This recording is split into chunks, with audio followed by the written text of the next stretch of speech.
Hey folks, welcome back to Through Evangelist Eyes. Hey, today we are in Proverbs chapter 1 on verse 6 and 7. Let me read these. To understand a proverb and a figure, the words of the wise and their riddles.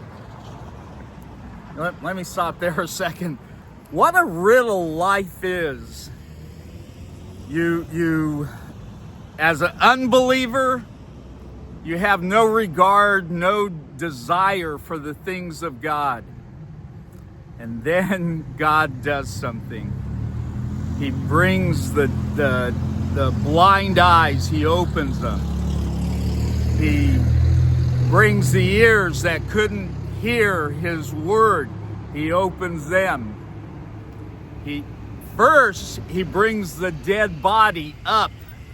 Your deadness, my deadness, their deadness, and not knowing him. Amazing what God does. Let me read that again. To understand a proverb and a figure, the words of the wise and their riddles. You know, if life is a riddle to you, and it can be, even as born-again believers, it's more of a riddle to them. They see us trying to proclaim the gospel, and they go, I don't get it. I don't understand why they would do this. What's he doing? What's she doing? Trying to tell me about Jesus. You know what she's doing? She's trying to pass on the good news that she or he found out. Let me read verse 7. The fear of the Lord is the beginning of knowledge. The fear of the Lord. Fools despise wisdom and instruction. They despise it. You know, how often in the streets I see that person that despises what I'm doing. You know, and I honestly, I have often scratched my head and said, just drive by. Just roll your window up and you won't hear me. That despising the things of God is in the nature of sin.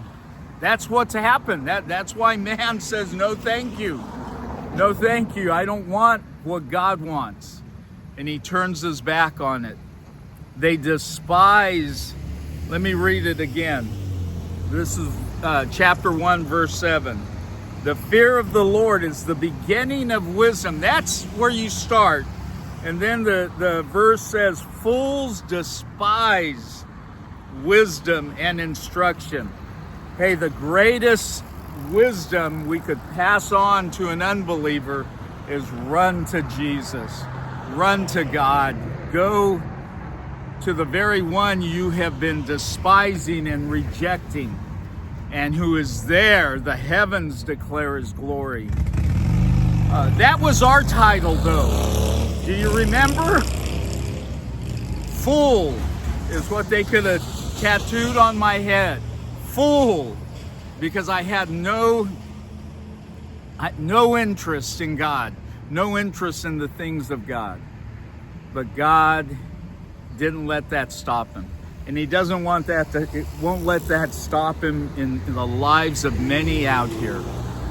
The fact that we were fools and God gave us the wisdom to fear him. God bless you in your evangelism. And let's go, no matter how much it feels like they despise not only the message, they despise you and me as we deliver the message. So just this morning before I started the video, a mailman came across the street, and it turns out he's a believer. And I said to him, well, hey, I'm doing exactly what you're doing. I'm delivering a message. And I said, I asked him, I said, what would happen if you went back to the mail room and you said, I decided not to give any of the letters out? You know what would happen? You'd be fired. Or they would say, why do you even have this job? You know what? Our job is to proclaim Christ. God bless you, and here we go.